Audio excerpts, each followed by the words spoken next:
One doctor is sounding the alarm on the rising levels of depression and anxiety among young people, saying it can all be traced to a lack of strict parents. Here to break it all down for us is the author of The Collapse of Parenting, Dr. Leonard Sax. Doctor, it's so great to have you on. Let's just start with the title of your book, The Collapse of Parenting. What happened to parenting? So I talk a lot about the work of Professor Diana Baumgren. She spent more than 50 years studying parents, following families, and she talked about three different kinds of parenting styles. The too hard parent who was too strict, no love, and she followed their children for 10, 20, 30 years. And she found that if parents were too hard, those kids grew up often to be criminals convicted of violent crimes. They couldn't sustain romantic relationships. They couldn't give love because they never received love. Then she found other parents who were too soft, permissive, didn't enforce the rules. Those kids grew up to be anxious, depressed, often had low credit scores, couldn't live within their means, in debt. The best parents she found were authoritative parents, just right, not too hard, not too soft, parents who were both strict and loving. And she studied these families for more than 50 years over her career. She died in 2018. And she found that in the 1980s and 1990s, lots of American parents were just right, both strict and loving. But then beginning about 20 years ago, in the mid-2000s, she started talking. She was concerned. She said a lot of parents are becoming permissive, too soft. She said they're confused. And before her death in 2018, she was writing a lot. She was saying, American parents are confused. They think you have to be strict or loving. They don't understand the best parents are both strict and loving. And so this is what I've been writing about, that I'm a family doctor and I see this myself, that many, and she said before her death that American parents are now too permissive. They think it's more important to be loving. They're not strict. They're too loving. They don't understand you've got to be both strict and loving.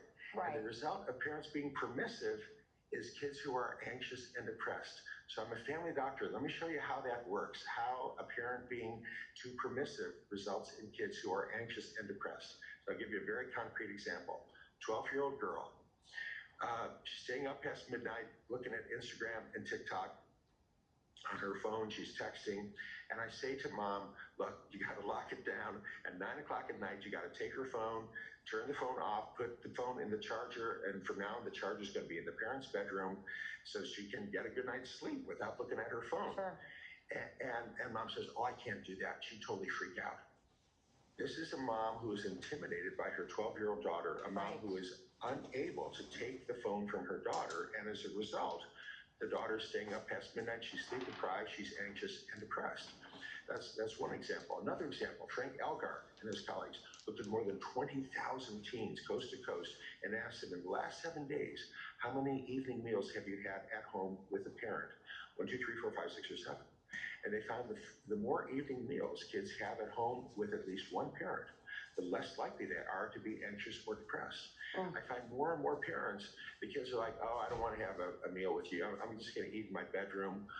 Or I'm going to have a meal with you, but I'm going to look at my phone and text my friends or look at TikTok. The authoritative parent, the just right parent is saying, hey, no devices at the dinner table, no TV at the dinner table. We're going to talk.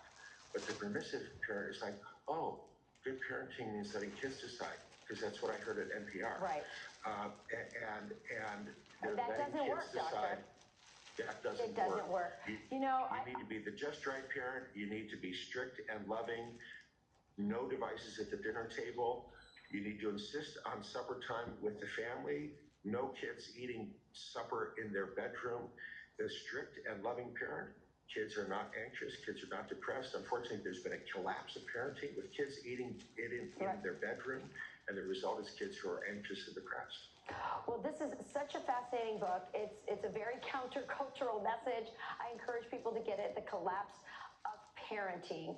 And so many great messages, starting with eating around the dinner table.